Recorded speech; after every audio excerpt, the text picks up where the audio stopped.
লক্ষ্মীপুরের রায়পুরে কিংসুক বহুমুখী সমবায় সমিতির কর্তৃক পাওনা টাকা আদায়ের হয়রানির প্রতিবাদে সংবাদ সম্মেলন করেছেন ভুক্তভোগী পরিবার। বৃহস্পতিবার দুপুরে রায়পুর পৌর শহরের একটি পত্রিকার অফিসের অস্থায়ী কার্যালয়ে এ সংবাদ সম্মেলন করেন ভুক্তভোগীরা।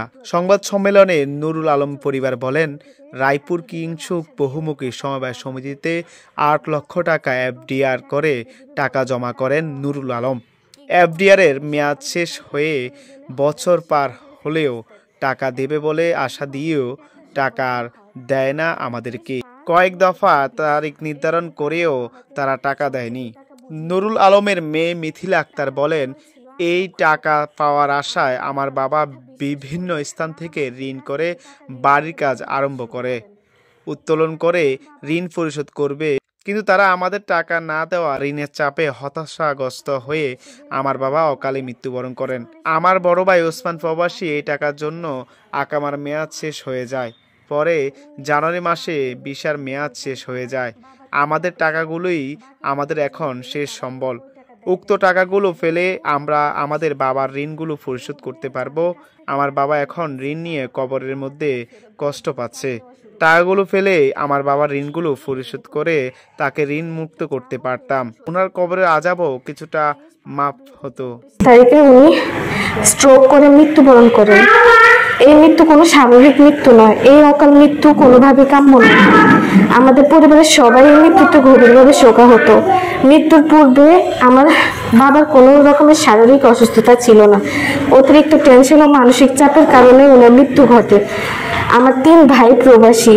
আমার বড় ভাই ওর বাবার মৃত্যু শুনে পর দিন দেশে আসেন। আমার বাবা দেশে এসে কিংসুক অফিস আমার ভাই দেশে এসে কিংসুক অফিসে যোগাযোগ করেন। কিংসুক অফিসের পরিচালক বাহার হুজুর আমার বাবার কাছে অনেক ধরনের কাগজপত্র চায়। আমার বাবা ওনার কথা মতো সকল প্রকারের কাগজপত্র ওনাকে দেয়, কিন্তু তারপরও সকল কাগজপত্র সঠিক থাকার পরও আমার ভাইকে একইভাবে তারা হয়রানি করে। টাকা দিবে নাকি দিবে না এটার ব্যাপারে কোনো কথাই তারা বলে নেই।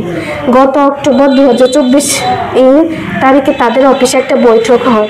উক্ত বৈঠকে বাহার হুজুর সিদ্ধান্ত দেয় যে জানুয়ারি 2025 সালে এর প্রথম সপ্তাহে আমার পাওনা টাকা বাবদ বাকি টাকা দিবে। উক্ত বৈঠকে সাক্ষী হিসেবে শামীম আহমেদ আরও 1 মাস বাড়তি সময় চেয়ে বলেন 2025 সালের জানুয়ারি 31 তারিখে আমার পাওনা বাবদ টাকাগুলো সব বুঝিয়ে দেবেন। কিন্তু আজ ফেব্রুয়ারি 20 তারিখ পর্যন্ত আমার টাকাগুলো আমাকে বুঝিয়ে দেওয়া হয়নি। বর্তমানে আমার বাবা সহ আমার পুরো পরিবার নিরাপত্তাহীনতায় ভুগতেছে। আমাদের জীবনযাপন করতে অনেক কষ্টসাধ্য হচ্ছে। আমার বড় ভাই ওমান প্রবাসী, সে তার বাবার ঋণ পরিশোধ করে বিদেশে আবার ছুটি শেষ করে যাওয়ার জন্য ওই টাকার অপেক্ষা করতে থাকে।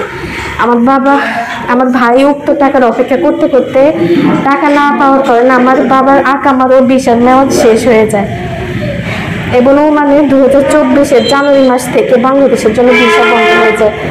এতে করে আমার ভাই আরও যেতে পারলো না। ওনারা অনেক শক্তিশালী ও প্রভাবশালী লোক। একবার আমার বাবার সাথে আমার ভাইয়ের সাথে বাহার হুজুরের সাথে মোবাইলে কথা হয়। কথার এক পর্যায়ে আমার ভাই বাহার হুজুরকে বলে যে আমার কাছে খবর আছে আপনারা জনগণের টাকা নিজেদের নামে আত্মসাৎ করে অফিসটাকে দেউলিয়া করে দিচ্ছেন। এরই পরিপ্রেক্ষিতে বাহার হুজুর স্বীকারও যান যে এটা শুধু আমাদের অফিসে না, বাংলাদেশের সকল অফিসে এই একই কাজ। উক্ত কথোপকথনের কল রেকর্ড আমার ভাইয়ের কাছে বর্তমানে আছে। দয়া করে কল রেকর্ডটি শোনার জন্য অনুরোধ রইল। আমার টাকাগুলোই আমার এখন শেষ সম্বল। উক্ত টাকাগুলো পেলে আমি আমার বাবার ঋণগুলো পরিশোধ করতে পারবো। আমার বাবা এখন ঋণ নিয়ে কবরের মধ্যে কষ্ট পাচ্ছে। টাকাগুলো পেলে আমি আমার বাবার ঋণগুলো পরিশোধ করে তাকে ঋণ মুক্ত করতে পারতাম। ওনার কবর আযাব কিছুটা মাফ হতো।